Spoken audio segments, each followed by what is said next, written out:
Good evening, ladies and gentlemen, or should I say good morning, since it happens to be 1:46 a.m. Sunday morning. I just had a big cup of Folgers instant coffee, and my eyes are wide open.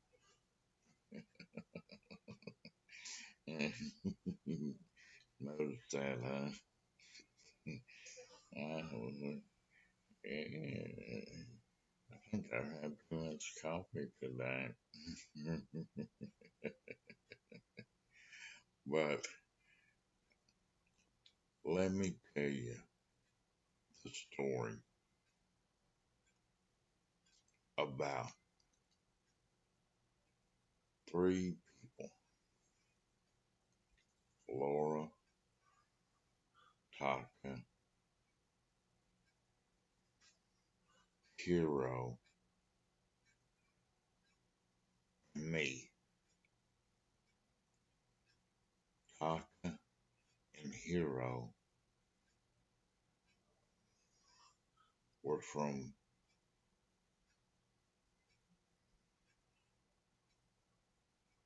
the Philippines.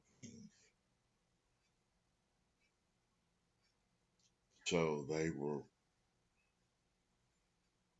basically uh, Americanized Filipinos.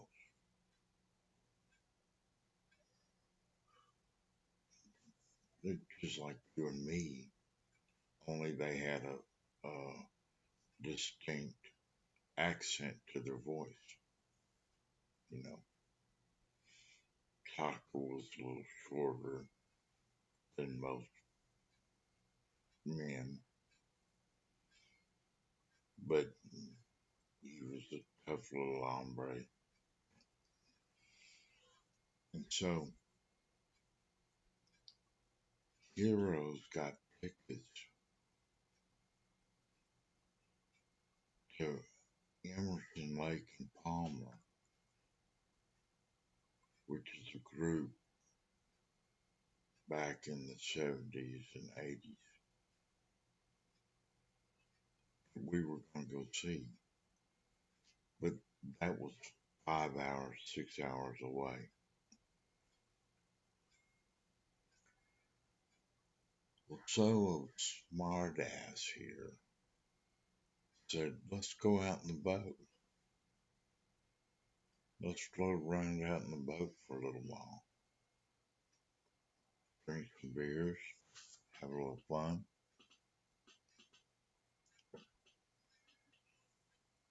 So we go down to the boat, put some fuel in it, take off. This is in Lewisville Lake. That's where we're at. Take off around the point and head for the dam. Clearest water there is. It was a little chilly. We weren't really dressed well for. We were dressed well for the sun to shine on us, but we weren't dressed well for nighttime at all. And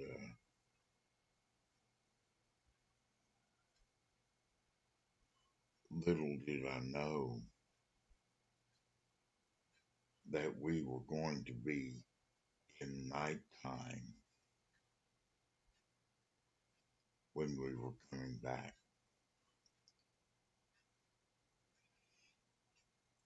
Because we went out on a half charged battery and ran the 8-track tape deck. Now, you who are my age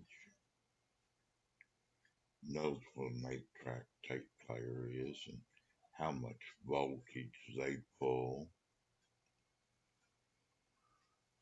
Well, it sucked life right out of that battery.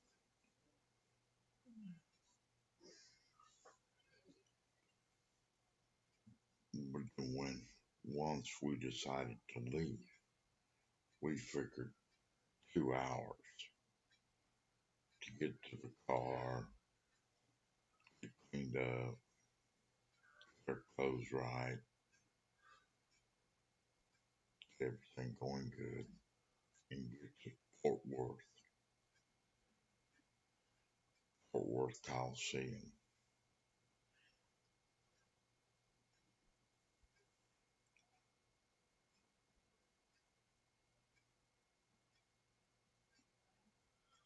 Well,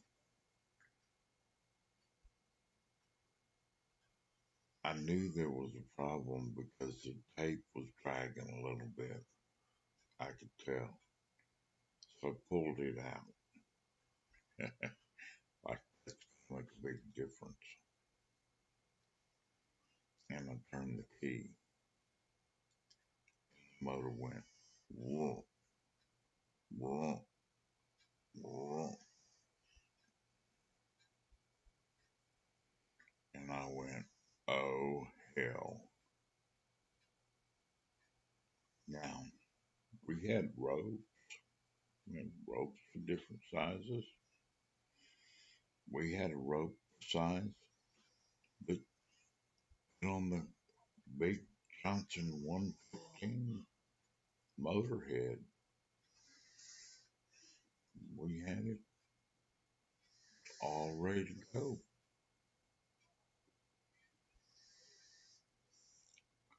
Let me tell you, turning that big 4-cylinder engine over was a mighty feat. Plus, it was electronic ignition. That was when they were first fooling around with electronic ignition, and it needed a full battery charge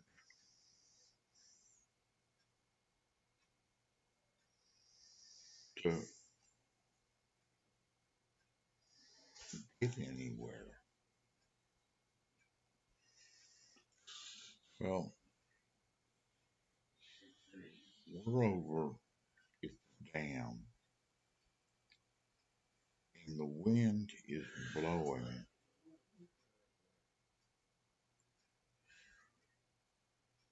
southwest, and that's the way we're floating over towards the colony.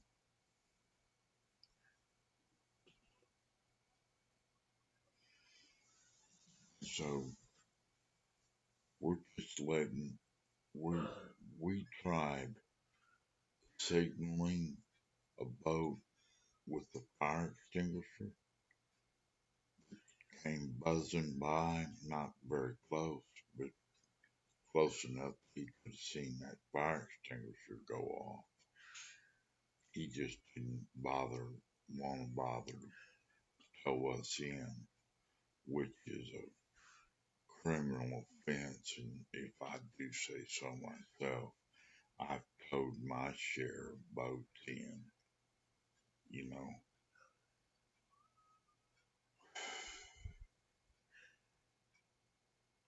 And then there was one more boat that we tried to flag down, but it was getting late and dark, and I don't fault him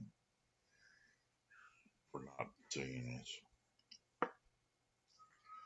But we had one paddle, and we got to paddling. The battery was toast. I mean, it wasn't, there was no way to charge it. The motor would not full start. We could not spin it fast enough, or the battery didn't have enough oomph to make the electronic ignition fire off. Anyway, we couldn't start it. And we were floating into a bunch of grove of dead trees that they had left for fish havens long time ago. Long time ago. All the leaves were off these trees. I mean, They were just dead trees sticking up with few limbs, and we were able to pull ourselves through these limbs, and we pulled ourselves from limb to limb through and made a little path. And then we got on the other side of it and got on the what would be the west side, the east side of the lake. And there we were. We made it to land. Okay, this is great. It's dark now. It's getting colder.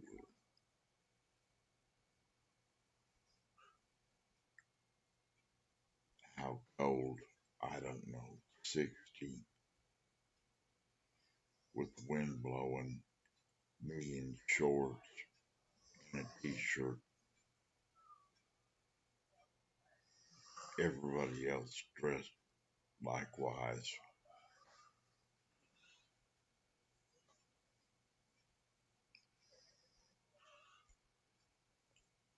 And so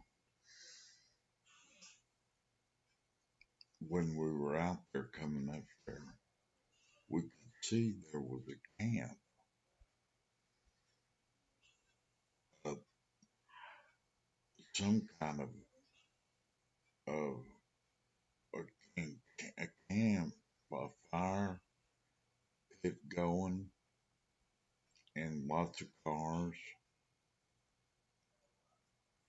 And it turned out, and we started walking that way. That was the way to walk because we needed to have somebody with a battery.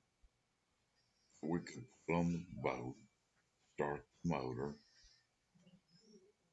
and start driving out of this place. We're determined to get to the concert. Well, okay. We walked into a little Cub Scout jamboree thing that they're doing with the Cub Scout.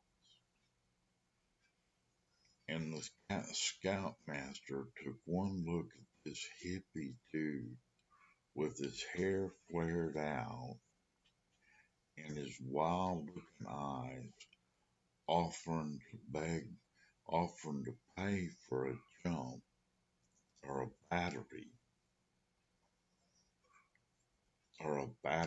to jump this boat down here at this here lake. But we were stranded. And he said, no, no, I'm not doing that. And I went, well, sir, can you take me up to the service station? I knew where we were, basically. I knew there was a service station up there on the road, on the main road. I knew exactly what was where and where was what. And to walk to the service station was about 3 miles. And I said, can you take me to the service station? There's a payphone up there. And I've got some dollars here if you could change them into quarters for me so that I could use the phone. And he said okay to that.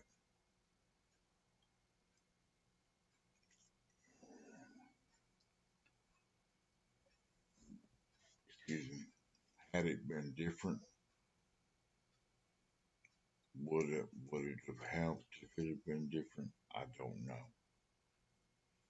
If could we have started the boat and drove our way out home? I don't know. The generator alternator had gone out in the boat. and was only throwing out half the charge. So it was not charging the battery hardly at all. That was that was the problem in a nutshell. We knew we had a problem with the battery, but as long as we kept it topped off, we'd always make it home. I mean, we were kids. We had a nice boat. That was Dad's boat. I mean, we didn't want to ask Dad for a $25 battery, maybe even a $30 boat battery. I can't remember how much they cost back then. They were expensive. I knew that much. To buy one of those instead of an automobile battery. Hmm. Yeah. And also, we kept thinking that we could diagnose the problem or it'd get better on its own. Uh, you can see where I am with my computer.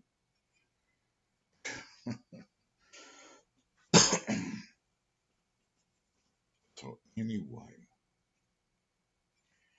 so this guy nervously takes me up to the payphone, and it's about 10 o'clock. The sun's gone down. Concert started. We missed the concert. Hero, Laura, my wife, and Taka are in the boat, freezing to death, with the wind coming off the water of the lake. And they just basically huddled together and made and grouped off uh, their own bodies to stay warm. That was how they kept from freezing to death. Because it took me so long to get to the campsite, took me so long to get to the leader of the camp, took me so long to get him figured out and him sorted to where he was happy, and then the phone deal. Fortunately, Rex was available and drove down to the lake, and he came down in his four-wheel drive. That was, I waited in a phone booth for an hour and a half before he got there. And when he got there, he goes, "What is going on here? What are you doing?" And I said, "The boat's dead. We're down. You can drive down to the boat. We need a battery or a jump or something." And he said, "Okay, okay, hop in."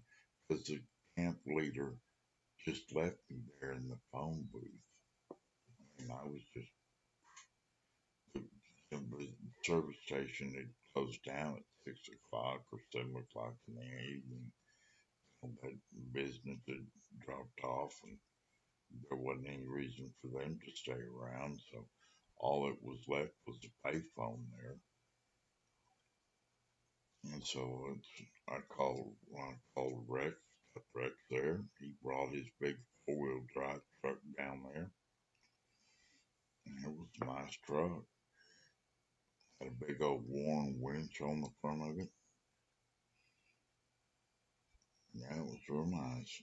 He had nice pair of jumper cables, a long set of jumper cables, because he was able to run the jumper cables all the way from his truck to the boat battery.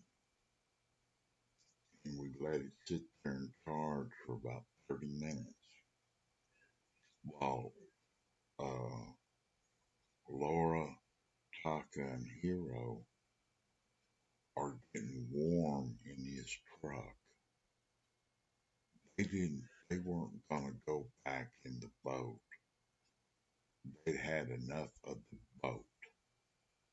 That was it for them. Taka and I were the boat people, and we got the motor started up. We unhooked the battery cables, gave them to Rex, told him thank you. I backed it up,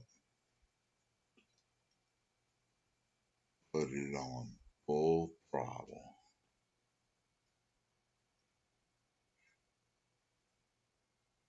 and full throttle we went about 12 miles because I was afraid that thing was going to die at any minute. But we went full throttle the whole way.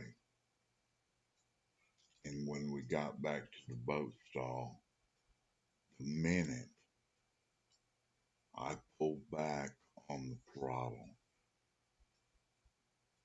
it died again.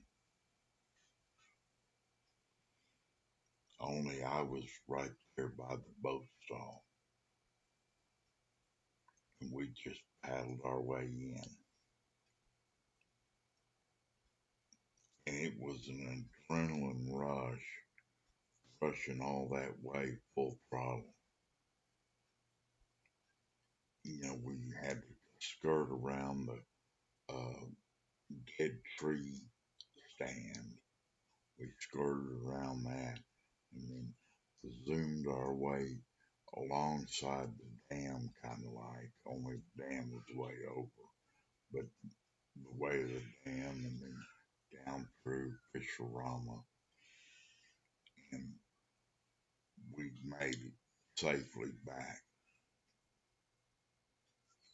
And I can't remember whether Rex had to have dropped Laura, Hero,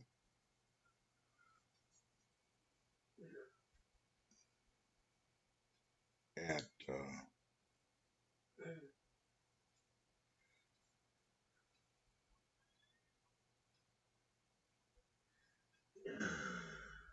my house and then come back, pick me up, Taka and Hero, Taka and I up from the boat stall. Because at that point in time, you could drive down to the boat stalls. Let me tell you, it was a lesson I'll never forget. And as long as I lived, I always had a new battery every year in my boat. I also didn't have an outboard. I had an inboard outboard because I found a good deal on a cuddy cabin boat where it's got part of the front of it is a cabin and the back of it's open, called a cuddy cabin. You could sleep up in the front of it if you wanted to. We never did, but it was the option was there. But we missed that concert, and I think Hero lost a little faith in me.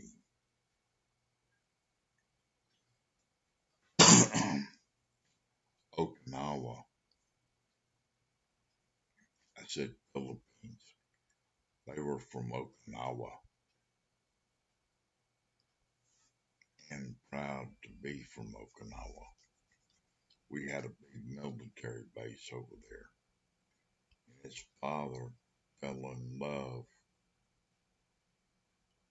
with an Okinawan woman, had 2 kids, and then got shipped back home with 2 kids and the Okinawan woman. And that's how I met Taka and Hiro. And they were outstanding individuals. I mean, as good of people in society as there ever was. Let me tell you, I never ever trusted that boat after that. We put on a new electric harness on the thing, and that seemed to solve the battery problem. But I never ever trusted that boat not to take it out at night. No, never did. Mm, nope, nope, nope, nope, nope.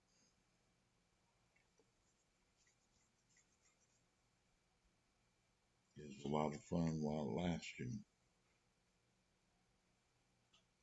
But anyway, I just thought about that. I hadn't thought about that story in a long time. And I don't know.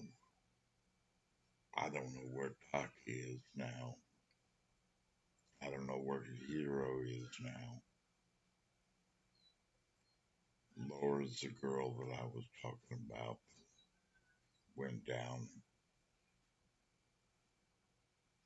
basically moved in with my neighbor. I could throw a rock and hit the top of his house from my house. Yeah, it was bad. But I'll tell you that some other time. But anyway, God bless you and yours.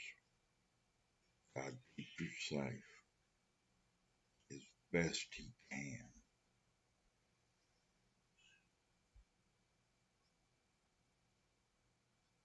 These things we ask in Jesus' name. Amen.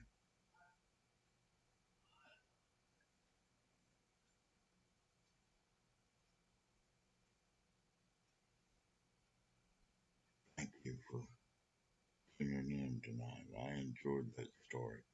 I hadn't I hadn't thought about it.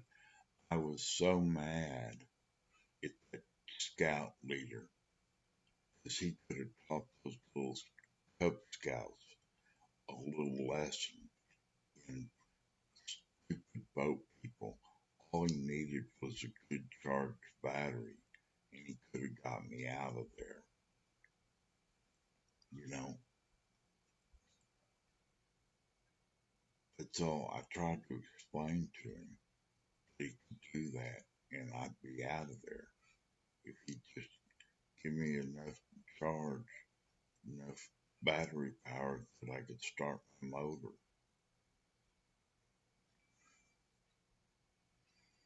That was the one bummer of the night.